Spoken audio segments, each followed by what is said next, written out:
Hi YouTubers, today I'm going to show you how to build this 5-gallon bucket mouse trap. It will allow you to catch lots of mice without having to reset it or add more bait to it. So what I'm doing here, I'm drilling 2 holes on each side towards the top edge of the bucket, as you can see right above where the handle used to be.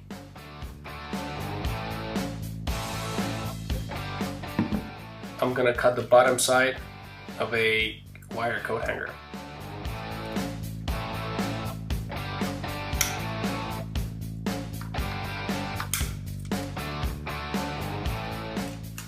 For the next step, you can use a metal can, a plastic bottle, or a plastic jar. Drill holes on each end right through the center, and then drive the wire we just cut through the holes.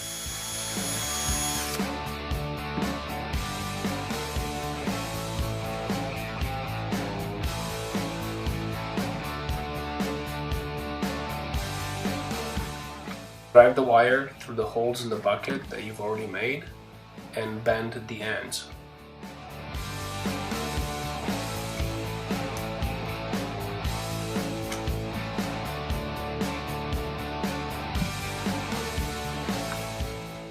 Make sure the jar or the can spins freely once you give it a spin, as shown.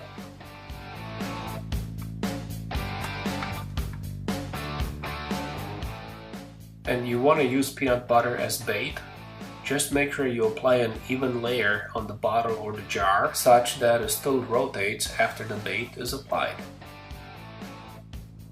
Last step is to add ramps to your bucket, one on each side or at each end of the wire as shown.